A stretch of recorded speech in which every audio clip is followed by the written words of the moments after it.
Standing outside Adelaide Oval at the end of day one of the third Ashes Test. It's a balmy evening here in Adelaide. It's still pretty light outside. That's what happens when they don't play day-night Test cricket. Australia 8 for 326. Pretty even first day's play. The Aussies won the toss, elected to bat. Steve Smith not playing. Ben Horne was all over that news at the start of the play. Fair bit of drama.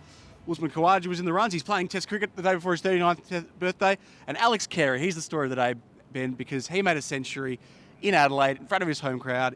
He pointed to the skies in a lovely nod to his late father, Gordon, and he has turned from the ultimate Ashes villain, at least in the eyes of England, to the ultimate Ashes hero in front of his home crowd. Yeah, it was a great moment, wasn't it, Dan? I mean, we've seen Travis Head, another hometown hero here in Adelaide, have his moment the last 3 summers in a row, and today was Alex Carey's day. And, it was crucial for Australia because there was a lot of runs left out there by the other batsmen, and Alex Carey's 100 has carried Australia, I'd say, to a point where you could say they've probably split the honours with England on day one.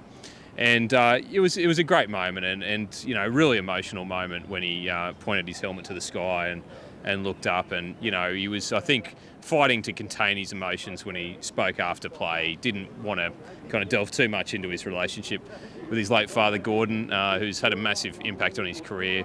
But it was there for all to see, really, and great moment for his mother and his siblings and his wife and kids as well.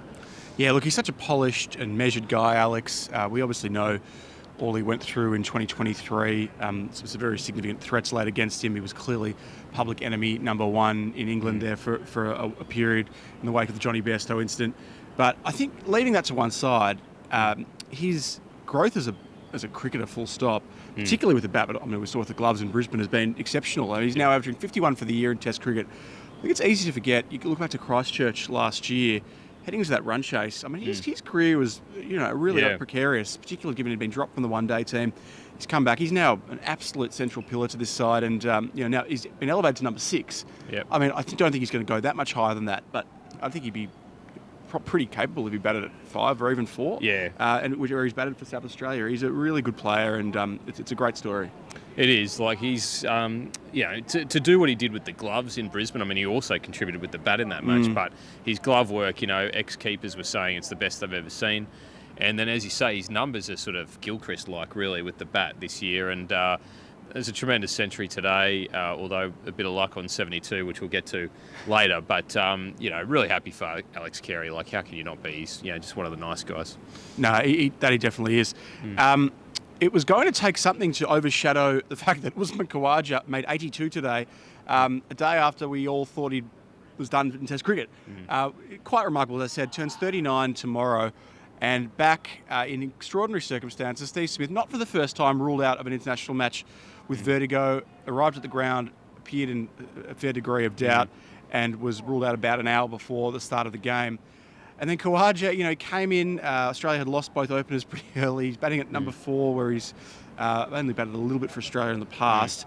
Dropped on 5, but nonetheless, he made England pay for that life from Harry Brook.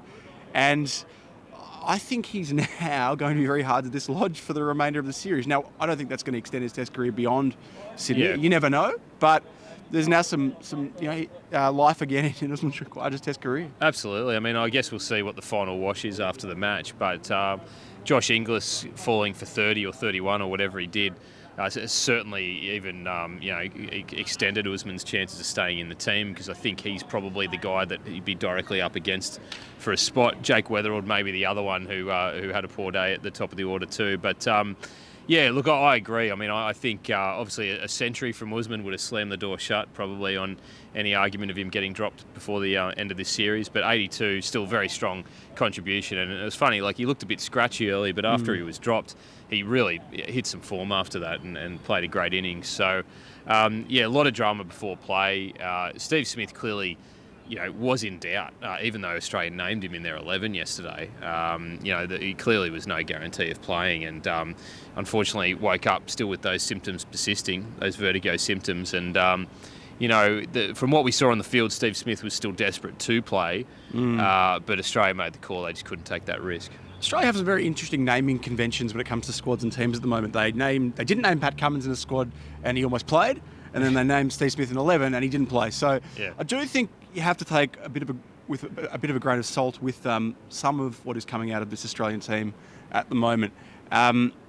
One thing that you touched on was interesting was Alex Carey's life on 72. Ben, the England assistant coach David Sager, former Australian assistant coach, he was very vocal about this in his post-play press conference. Can you talk us through this? Was there a noise? England thinks so. Carey says no. So does the umpire.